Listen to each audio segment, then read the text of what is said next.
This is Act 3, Scene 5 of Romeo and Juliet. We're again in the Capulet house in Juliet's room, and she is going to meet up with Romeo for the first time since their marriage and Tybalt's death. Scene 5. Later that night, just before daybreak. Capulet's orchard and, above, Juliet's room and balcony. Romeo and Juliet are on the balcony. The rope ladder hangs down from the balcony into the garden. Wilt thou be gone? It is not yet near day. It was the nightingale, and not the lark, that pierced the fearful hollow of thine ear. Nightly she sings on yon pomegranate tree. Believe me, love, it was the nightingale. It was the lark, the herald of the morn, no nightingale. Look, love, what envious streaks do lace the severing clouds in yonder east. Night's candles are burnt out, and jocund day stands tiptoe on the misty mountain tops. I must be gone, and live, or stay and die. Yond light is not daylight, I know it, I. It is some meteor that the sun exalted to be to thee this night a torch-bearer, and light thee on thy way to Mantua. Therefore stay yet, thou needst not to be gone. Let me be ta'en, let me be put to death. I am content, so thou wilt have it so. I'll say yon grey is not the morning's eye. 'Tis but the pale reflex of Cynthia's brow, nor that is not the lark, whose notes do beat the vaulty heaven so high above our heads. I have more care to stay than will to go. Come, death, and welcome. Juliet wills it so. How is't my soul? Let's talk, it is not day. So Juliet is really upset that Romeo has to leave because remember, she believes she will never see him again.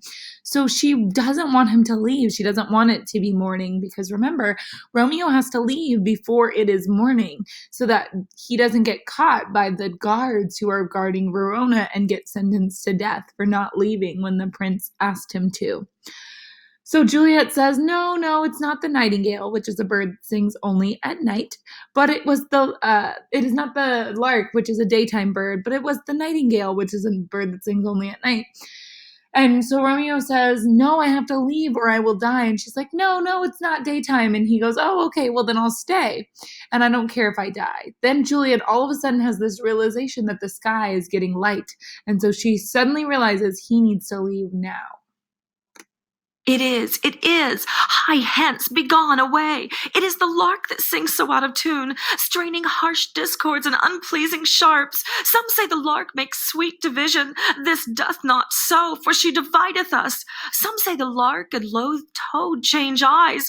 Oh, now I would they had changed voices too, since arm from arm that voice doth us affray, hunting thee hence with hunts up to the day. Oh, now be gone, more light and light it grows. More light and light, more dark and dark our woes.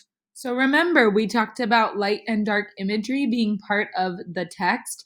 This is one specific moment where Shakespeare is using light and dark imagery. He says the sky is getting light, but our woes or our problems are getting darker and darker. So the problems are getting worse and worse as the sky gets lighter and lighter. The nurse enters Juliet's room. Madam, Nurse? your lady mother is coming to your chamber. The day is broke. Be wary. Look about. She exits. Then, window, let day in, and let life out. Farewell, farewell. One kiss, and I'll descend. They kiss. Then Romeo climbs down the rope ladder to the garden below. Art thou gone so, love, lord, I, husband, friend? I must hear from thee every day in the hour, for in a minute there are many days. Oh, by this count I shall be much in years ere I again behold my Romeo. Farewell. I will omit no opportunity that may convey my greetings, love, to thee. Oh, think'st thou we shall ever meet again? I doubt it not. And all these woes shall serve for sweet discourses in our times to come. O God, I have an ill-divining soul. Methinks I see thee, now thou art so low, as one dead in the bottom of a tomb. Either my eyesight fails, or thou lookest pale. And trust me, love, in my eye so do you. Dry sorrow drinks our blood. Adieu. Adieu. Romeo leaves. So Romeo and Juliet have now parted for what they believe to be forever. Juliet is so sad that he's leaving. She says, "You look like a corpse or a dead person." Keep that in mind because that's some foreshadowing. She says, "You're super pale, and I just don't want you to leave. Do you think we'll ever meet again?" And Romeo says, "I know that we will." And Juliet says, "But I will be super old by the time I see you again." Because remember, banishment was forever. So she believes she'll only see him again in death. Let's hear what happens next. Oh, Fortune, Fortune, all men call thee fickle. If thou art fickle, what dost thou with him that is renowned for faith? Be fickle, Fortune, for then I hope thou wilt not keep him long, but send him back. Lady Capulet enters Juliet's room. "Oh, daughter, are you up?" Who is that calls? Is it my lady mother? Is she not down so late or up so early? What an accustomed cause procures her hither? Juliet returns to her room from the balcony. "Why, how now, Juliet? Madam, I am not well. Evermore weeping for your cousin's death. What, wilt thou wash him from his grave with tears? And if thou couldst not make him live. Therefore have done. Some grief shows much of love, but much of grief shows still some want of wit. Yet let me weep for such a feeling loss. So shall you feel the loss, but not the friend which you weep for. Feeling so the loss, I cannot choose but ever weep the friend. Well, girl, thou weepst not so much for his death as that the villain lives which slaughtered him. What villain, madam? That same villain, Romeo. Aside. Villain and he be many miles asunder. To Lady Capulet. God pardon him, I do with all my heart, and yet no man like he doth grieve my heart. Okay, so again, here is some wordplay. Juliet is saying, "I'm crying for Tybalt and for his murderer, aka Romeo." Lady Capulet says, "Don't cry for that murderer. He's a horrible person. We need to cry for Tybalt's death." And Juliet says, "I cry because Romeo has made me angry." Now, is she really crying because he's angry? No, she's crying because he's gone and she loves him. So the fact that he grieves her heart is because she loves him, not because he's murdered Tybalt. So her mom thinks that she's saying he grieves her because he murdered her cousin, whereas what Juliet's really saying is that she loves him, which is why he grieves her heart. This is called verbal irony because it's out loud. That is because the traitor murderer lives. Ay, madam, from the reach of these my hands, would none but I might venge my cousin's death. We will have vengeance for it, fear thou not. Then weep no more. I'll send to one in Mantua, where that same banished runagate doth live, shall give him such an unaccustomed dram, that he shall soon keep Tybalt company, and then I hope thou wilt be satisfied. Indeed, I never shall be satisfied with Romeo till I behold him dead. Is my poor heart so for a kinsman vexed? Madam, if you could find out but a man to bear a poison, I would temper it, that Romeo should upon receipt thereof soon sleep in quiet. Oh, how my heart abhors to hear him named and cannot come to him, to wreak the love I bore my cousin upon his body that has slaughtered him. Okay, so here's also some verbal irony. Lady Capulet says, "You are crying because the murderer lives, aka Romeo. Let's send some poison to him in Mantua so that he will die." Juliet, hearing and understanding that her mom is planning the murder of her husband, says, "Mother, if you will send poison, I will mix it." Now, is she actually going to send Romeo poison? The answer is no. She would like to dilute it or make it non-lethal. And she says, "I will give it to him, and I hope to see him again when we are together." Now, Juliet means that she wants to be with him for the rest of her life, but her mom hears that she wants to kill him and see his dead body. So this is an important moment because the mom is hearing one thing and Juliet is actually saying another. Find thou the means, and I'll find such a man. But now I'll tell thee joyful tidings, girl. And joy comes well in such a needy time.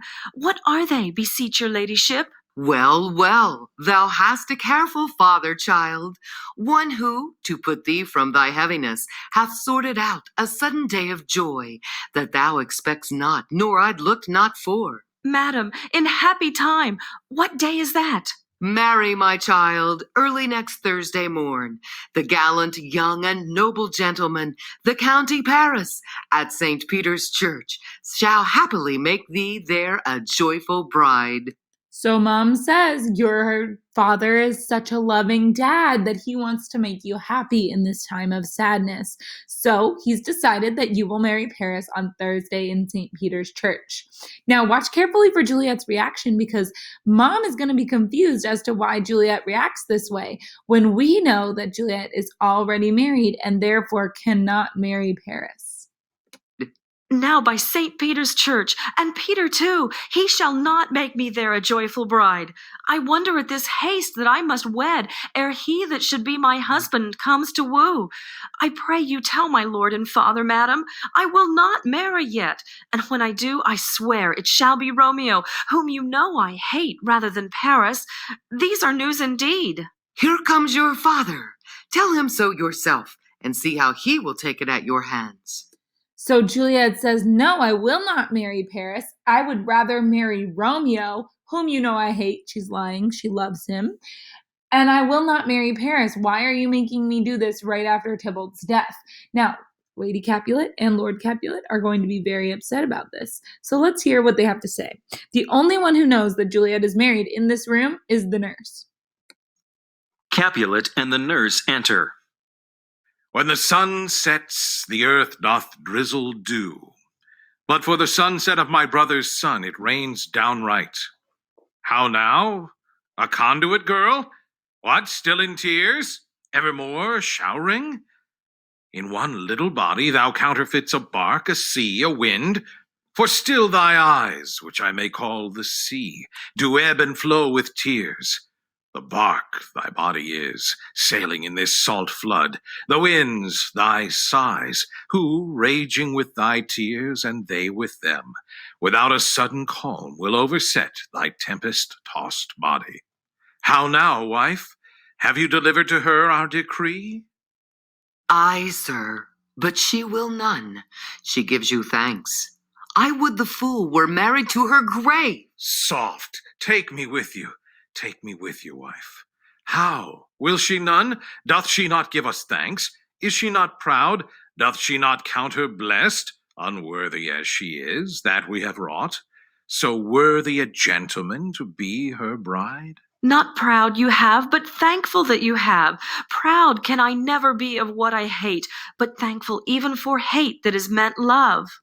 So Juliet says, I can't marry him. I'm not happy that you've arranged this for me. When Lord Capulet says, aren't you excited? We did this for you. We're trying to help you. And she says, no, I don't want this. Now, Lord Capulet is going to get very angry because the daughter in this situation was always supposed to go with what her parents said. She was always supposed to obey. Let's see what Lord Capulet has to say about that. How, chopped logic. What is this? Proud, and I thank you, and I thank you not, and yet not proud. Mistress minion you, thank me no thankings, nor proud me no prouds, but fettle your fine joints gainst Thursday next, to go with Paris to St. Peter's Church, or I will drag thee on a hurdle thither. Out, you green sickness carrion! Out, you baggage, you tallow face! To Capulet. Fie, fie! What, are you mad? She kneels before her father. Good father, I beseech you on my knees, hear me with patience, but to speak a word. Hang thee, young baggage, disobedient wretch! I tell thee what, get thee to church a Thursday, or never after look me in the face. Speak not, reply not, do not answer me. My fingers itch. Wife, we scarce thought us blessed that God had lent us but this only child. But now I see this one is one too much, and that we have a curse in having her. Out on her, Hilding! So Lord Capulet's response is that if you don't marry Paris, on Thursday, then I will throw you out on the street. Remember that women could not work. They could not make their own money. They couldn't even own their own property. So if he throws her out on the street, Juliet will die a beggar forever. So this is a huge moment. Mom is not happy that he's made this decree, and neither is the nurse. God in heaven bless her. You are to blame, my lord, to rate her so. And why, my lady Wisdom? Hold your tongue, good Prudence. Smatter with your gossips. Go! I speak no treason. O God, I godden. May not one speak? Peace, you mumbling fool! Utter your gravity or a gossip's bowl, for here we need it not. You are too hot. God's bread, it makes me mad. Day, night, work, play, alone in company, still my care hath been to have her matched. And having now provided a gentleman of noble parentage, of fair domains, youthful and nobly leaned, stuffed, as they say, with honorable parts, proportioned as one's thought would wish a man, and then to have a wretched, puling fool, a whining mammer, in her fortune's tender, to answer, I'll not wed, I cannot love, I am too young, I pray you pardon me, but, and you will not wed, I'll pardon you, graze where you will, you shall not house with me. Look to it, think on it. I do not use to jest. Thursday is near. Lay hand on heart, advise. And you be mine, I'll give you to my friend, and you be not, hang, beg, starve, die in the streets. For by my soul I'll ne'er acknowledge thee, nor what is mine shall never do thee good. Trust to it, bethink you, I'll not be forsworn. Capulet exits. Juliet rises and speaks to her mother. Okay, so before she speaks to her mother, let's talk about what Capulet said. He wants to see her married, and he says, over all these years, I've tried so hard to find a good man, a good-looking man, a wealthy man, a kind man. And when I finally find them, you say no? He's very upset that he's done all of this work to try and make the best match for Juliet possible, and yet she says she will not marry him. So he's very upset and says that if you are mine, if you are truly my daughter, I will give you to Lord Paris. If not, then you can get out and be a beggar for the rest of your life. Let's hear what Juliet has to say. Is there no pity sitting in the clouds that sees into the bottom of my grief? Oh, sweet my mother, cast me not away. Delay this marriage for a month, a week, or if you do not, make the bridal bed in that dim monument where Tybalt lies. Talk not to me, for I'll not speak a word. Do as thou wilt, for I have done with thee. Lady Capulet exits. Oh, God! Oh, nurse, how shall this be prevented? My husband is on earth, my faith in heaven. How shall that faith return again to earth unless that husband send it me from heaven by leaving earth? Comfort me, counsel me. Alack, alack, that heaven should practice stratagems upon so soft a subject as myself. What sayst thou? Hast thou not a word of joy? Some comfort, nurse. So remember, during this time period, the only way to get out of a marriage was for one of your partners to die. So Juliet says, Mom, save me, help me. And Mom says, no, I will not. And then Juliet looks at the nurse who knows she's already married to Romeo and says, Nurse, what do I do? My husband is on earth. I cannot marry again because remember, they don't believe in polygamy. And so she says, I don't know what to do. Tell me what to do. Help me. Faith, here it is. Romeo is banished, and all the world to nothing that he dares ne'er come back to challenge you. Or if he do, it needs must be by stealth. Then, since the case so stands as now it doth, I think it best you married with the county. Oh, he's a lovely gentleman. Romeo's a dish-clout to him. An eagle, madam, hath not so green, so quick, so fair an eye as Paris hath. Beshrew my very heart, I think you are happy in this second match, for it excels your first. Or if it did not, your first is dead. Or 'twere as good as he were as living here, and you no use of him. Speak'st thou from thy heart? And from my soul too, else beshrew them both. Amen. What? Well, thou hast comforted me marvelous much. Go in and tell my lady I am gone, having displeased my father to Lauren's cell, to make confession and to be absolved. Marry I will, and this is wisely done. The nurse exits to find Lady Capulet. Okay, so Juliet has told the nurse, okay, because the nurse says, listen, Romeo is banished. That's as good as being dead. I think you need to go through with this marriage to Paris, even though you're already married to Romeo, because Romeo is as good as dead. You'll never see him again. It's as if he is dead. So act as if Romeo is dead and marry Paris. He will protect you, he will love you, and he will be kind to you. I think that this is a better marriage than your first marriage, so you really need to go through with it. Juliet says, okay, go tell my mother that I'm going to Friar Lawrence's cell to make confession because I made my father angry. Now, we don't know if that's really what she's doing, but we're going to find out right now. Ancient damnation! O most wicked fiend! Is it more sin to wish me thus forsworn, or to dispraise my lord with that same tongue which she hath praised him, with above compare so many thousand times? Go, counselor, thou and my bosom henceforth shall be twain. I'll to the friar to know his remedy. If all else fail, myself have power to die. Juliet exits. So Juliet decides, I'm going to go to Friar Lawrence and ask him what to do. I've told people that I will marry Paris, but I don't want to. So I'll ask him for advice. And if the last option occurs, then I will kill myself rather than marry Paris. This is foreshadowing, so we'll see what happens next in Act 4.